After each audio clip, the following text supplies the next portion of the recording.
जेसि ताईं हाकिम खे पंहिंजे हथनि सां न मारींदुसि तेसि ताईं मुंहिंजो सीनो कॾहिं कोन ठरंदो गुलाब। ॻाल्हियुनि जो बादशाह सूबेदार साहब, बाक़ी कम तो कोन पुॼंदो। कम बि थींदो बालाश खान, पहिरियां बि तव्हां जूं वंगारूं वहंदो आयो आहियां, हाणे बि सभु तव्हांखे लाकअप करे ॾींदुसि, पर रुगो वारे में अचनि। अस्सलाम वालेकुम दोस्तों, पापनगर जी बेहतरीन अपडेट खणी हाज़िर थी चुका आहियूं दोस्तों। इन खां पहिरीं असांजे चैनल ते न्यू आहे त सब्सक्राइब करे हाल ते क्लिक कयो। त बिना देर हलूं था अपडेट जी तरफ़, तव्हांखे इंतज़ारु कोन था करायूं।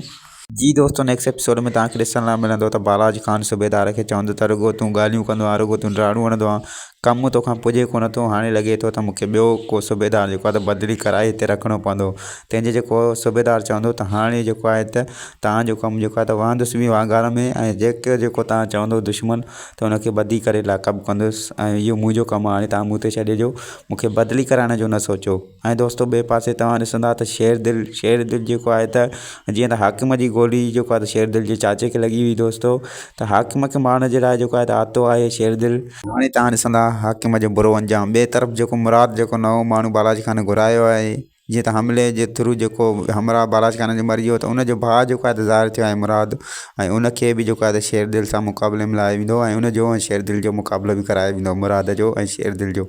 उमेदु आहे त हीअ वीडियो तव्हांखे पसंदि आई हूंदी। वधीक वीडियो ॾिसण ऐं ॿुधण लाइ सब्सक्राइब कयो असांजे चैनल खे। वरी मिलंदासीं न्यू वीडियो सां गॾु। ख़ुदा हाफ़िज़।